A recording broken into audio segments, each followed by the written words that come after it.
जय राम जय जय राम, श्री राम जय राम जय जय राम। नीलाम्बुज श्यामल कोमलांगम सीता समारोपित वामभागम पाणो महासायक चारुचापम नमामि रामं रघुवंशनाथम। ओम श्री सीतारामचंद्राभ्याम नमः। ओम उमा महेश्वराभ्याम नमः। ओम श्री एकादशमी दक्षिणेश्वर दामतरकाशयते नमः। सत्संग क्रम में आज जो है श्रीमद् भागवत कथा से तृतीय स्कंद की 16वें अध्याय से जय विजय का वैकुंठ से पतन। जय विजय जो भगवान के पार्षद थे, जब उनको सनकाद ऋषियों ने शाप दे दिया, सनकाद ऋषि वैकुंठ धाम में भगवान से दर्शन करने जा रहे थे, तो उन्होंने 6 ड्योढ़ी पार कर लिया। 7वें ड्योढ़ी पे जय विजय की ड्यूटी लगी थी। जय विजय तैनात थे पार्षद अपने, तो उन्होंने उनको जाने से रोक दिया। और जब उन्होंने रोक दिया तब सनकाद ऋषियों को क्रोध आ गया और उन्होंने उनको शाप दे दिया कि तुम 3 जन्म तक जो है तुम असुर योनि को प्राप्त हो।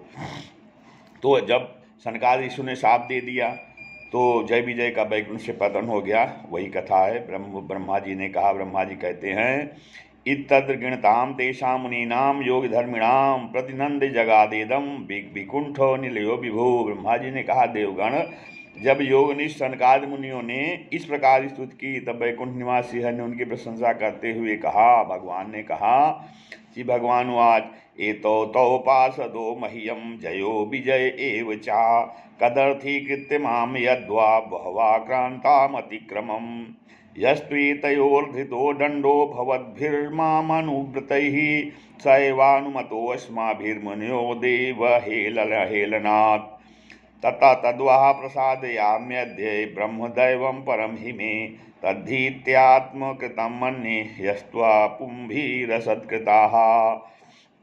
तो श्री भगवान कहते हैं कि श्री भगवान सनकाद की प्रशंसा करते हुए कहते हैं कि मुनिगण, यह जय विजय तो मेरे पार्षद हैं। इन्होंने मेरी कुछ भी परवाह न करके आपका बहुत बड़ा अपराध किया है। आप लोग भी मेरे अनुगत भक्त हैं, अतः इस प्रकार मेरी ही अवज्ञा करने के कारण आपने इन्हें जो दंड दिया है वह मुझे भी अभिमत है।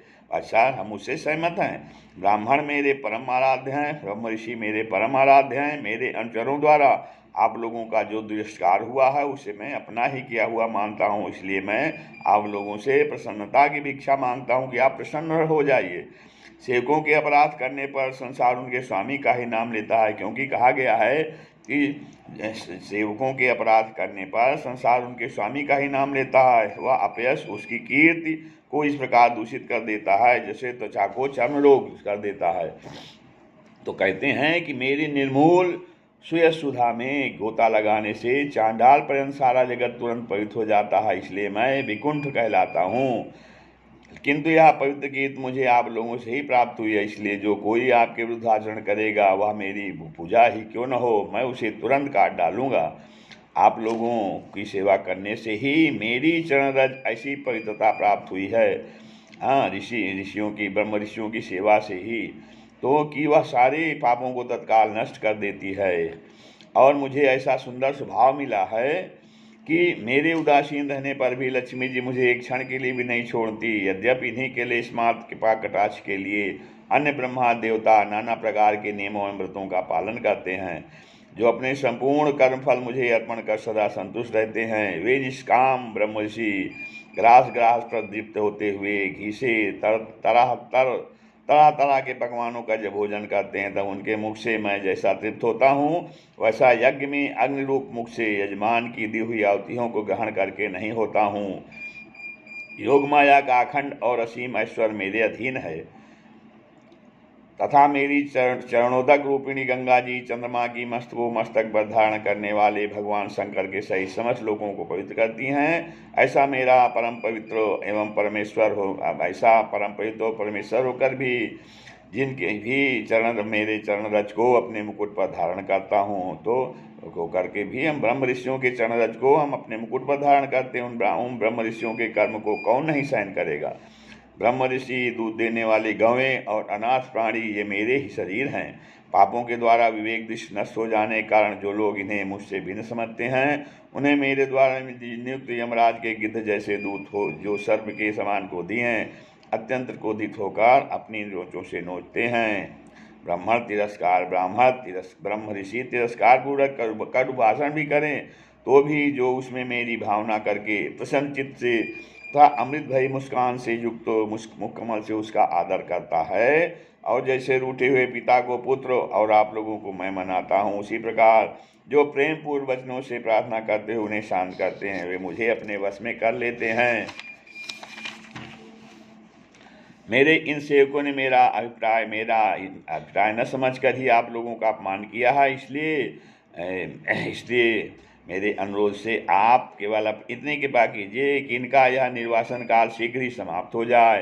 ये अपने अपराध के अनुरूप अधम गति को भोग कर शीघ्र ही मेरे पास लौट आएँ। तो श्री ब्रह्मा जी कहते हैं कि देवताओं ने फिर सनकादि मुनि क्रोध रूप सर्प से डसे हुए थे, तो भी उनका चित्त अंतःकरण को प्रकाशित करने वाली भगवान की मंत्रमयी सुमधुर वाणी सुनते सुनते तृप्त नहीं हुआ। भगवान की उक्ति बड़ी ही मनोहर और थोड़े अक्षरों वाली थी, किंतु वह इतनी अर्थपूर्ण, सारयुक्त, दुर्विज्ञ और गंभीर थी कि बहुत ध्यान देकर सुनने पर और विचार करने पर भी वे यह न जान सके कि भगवान क्या करना चाहते हैं। भगवान की सद्मुख उदारता को देखकर वे बहुत आनंदित हुए और उनका अंग अंग पुलकित हो गया। फिर योग माया के भाव से अपने परम ऐश्वर्य का प्रभाव प्रकट करने वाले प्रभु से वे हाथ जोड़कर कहने लगे, मुनियों ने कहा, स्वयं प्रकाश भगवान, आप सर्वेश्वर होकर भी जो कह रहे हैं कि आपने मुझ पर बड़ा अनुग्रह किया, तो इससे आपका क्या अभिप्राय है यह हम नहीं जान सके। प्रभु, आप ब्राह्मणों के परम हितकारी हैं, इससे लोक शिक्षा के लिए आप भले ही ऐसा माने कि ब्रह्मदेव ब्रह्म ऋषि मेरे आराध्य देव हैं। वस्तुतः तो ब्रह्म ऋषि तथा देवताओं के भी देवता ब्रह्मादि के भी आप ही आत्मा और आराध्य देव हैं। सनातन धर्म आपसे ही उत्पन्न हुआ है। आपके अवतारों द्वारा ही समय समय पर उसकी रक्षा होती है तथा निर्विकार स्वरूप आप ही धर्म के परम गुह्य रहस्य हैं। यह सारे शास्त्रों का मत है। आपकी कृपा से निवृत्त प्राण योगी जन साज में ही मृत्यु रूप संसार सागर से पार हो जाते हैं। फिर भला दूसरा कोई आप पर क्या कृपा कर सकता है। भगवान, दूसरे अर्थार्थी जन जिनकी चरण रज को सर्वदा अपने मस्तक पर धारण करते हैं, वे लक्ष्मी जी निरंतर आपकी सेवा में लगी रहती हैं। सो ऐसा जान पड़ता है कि भाग्यवान भक्तजन आपके चरणों पर जो नूतन तुलसी की मालाएं अर्पण करते हैं, उन पर गुंजार करते हुए भवरों के समान वे भी आपके पाद पद्मों को ही अपना निवास स्थान बनाना चाहती हैं, किंतु अपने पवित्र चरित्रों से निरंतर सेवा में तत्पर रहने वाली उन लक्ष्मी जी का भी आप विशेष आदर नहीं करते। आप तो अपने भक्तों से विशेष प्रेम रखते हैं और भगवान स्वयं ही संपूर्ण भजनीय गुणों के आश्रय हैं। जहाँ जहाँ विचरते हुए ब्रह्म ऋषियों के चरण में लगने से पवित्र हुई मार्ग की धूल और शिवस्त्र का चिन्ह आपको पवित्र कर सकते हैं। क्या इनसे आपकी शोभा बढ़ सकती है। भगवान, आप साक्षात धर्म स्वरूप हैं। आप सत्या तीन युगों में प्रत्यक्ष रूप से विद्यमान रहते हैं तथा ब्रह्म ऋषियों और देवताओं के लिए तप, शौच और दया अपने इन तीन चरणों से इस चराचर जगत की रक्षा करते हैं। अब आप अपनी शुद्ध सत्वमयी वरदायिनी मूर्ति से हमारे धर्म विरोधी रजोगुण तमोगुण को दूर कर दीजिए।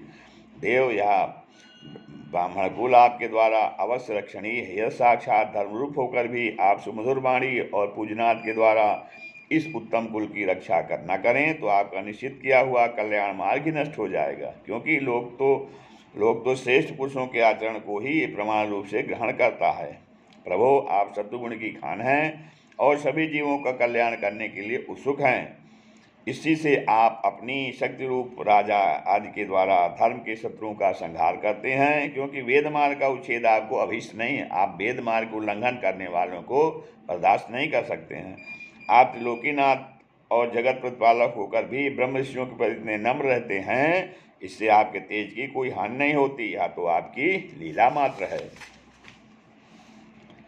सर्वेश्वर, इन द्वारपालों को आप जैसा उचित समझें वैसा दंड दें अथवा पुरस्कार रूप में इनकी वृत्ति बढ़ा दें। हम निष्कपट भाव सब प्रकार आपसे सहमत हैं। आप हमने आपके इन अपराध अनुचरों को साथ दिया है, इसके लिए हम ही को उचित दंड दें। हमें यह भी साथ स्वीकार है। भसी भगवान ने कहा ये तो सुरेतर गतिम प्रतिपद्य सद्यः संरम्भ संभृत समाध्यनुबद्ध योगो भूया सकाशमुपयासत आसु यो वः सापो मय निमित्तस्तदैव विप्राः। ये भगवान ने कहा, मुनिगण आपने इन्हें जो शाप दिया है सच जानिए वह मेरी ही प्रेरणा से हुआ है। अब ये शीघ्र ही दैत्यों को प्राप्त होंगे और वहाँ क्रोधावेश से बढ़ी हुई एकाग्रता के कारण सुदृढ़ योग संपन्न होकर फिर जल्दी ही मेरे पास लौट आएंगे। श्री ब्रह्मा जी कहते हैं, तदंतर उन मुनीश्वरों ने नयनाभिराम भगवान विष्णु और उनके स्वयं प्रकाश वैकुंठ धाम के दर्शन करके प्रभु की परिक्रमा की और उन्हें प्रणाम का तथा उनकी आज्ञा पा भगवान के ऐश्वर्य का वर्णन करते हुए प्रसन्न चित्त से लौट आए। फिर भगवान ने अपने अनुचरों से कहा, जाओ, मन में किसी प्रकार का भय मत करना, तुम्हारा कल्याण होगा। मैं सब कुछ करने में समर्थ होकर भी ब्रह्म तेज को मिटाना नहीं चाहता, क्योंकि ऐसा ही मेरा मत है, मेरा मत है। एक बार जब मैं योग निद्रा में स्थित हो गया था, तब तुमने द्वार में प्रवेश करती हुई लक्ष्मी जी को रोका था। उसमें उन्होंने क्रुद्ध होकर पहले ही तुम्हें यह शाप दे दिया था। अब दैत्यों ने मेरे प्रति क्रोधाकार भी रहने से तुम्हें जो एकाग्रता होगी उससे तुम इस विप्र तिरस्कार जनित पाप से मुक्त हो जाओगे और फिर थोड़े ही समय में मेरे पास लौट आओगे। द्वारपालों की इस प्रकार आज्ञा दे भगवान ने विमानों की श्रेणियों से सज्जित अपने सर्वाधिक श्री संपन्न धाम में प्रवेश किया। वे देवश्रेष्ठ जय विजय तो ब्रह्म शाप के कारण उस अलंघनीय भगवत धाम में ही श्रीहीन हो गए तथा उनका सारा गर्व गलित हो गया। पुत्रों, फिर जब वे वैकुंठ लोक में से गिरने लगे तब वहाँ शेष विमानों पर बैठे हुए वैकुंठवासियों में हाहाकार मच गया। इस समय दिद के गर्भ में स्थित जो कश्यप जी का उग्र तेज है उसमें भगवान के उन पार्षद प्रवरों ने ही प्रवेश किया। उन दोनों असुरों के तेज से तुम सबका तेज फीका पड़ गया। इस समय भगवान ऐसा ही करना चाहते हैं। जो आदि पुरुष संसार उत्पत्ति स्थिति और लय के कारण हैं, जिनको योग माया को बड़े बड़े योगी जन भी बड़ी कठिनता से पार कर पाते हैं, वे सत्वादि तीनों गुणों के नियंता श्रीहरि ही हमारा कल्याण करेंगे। अब इस विषय में हमारे विशेष विचार करने से क्या लाभ हो सकता है। श्री राम जय जय।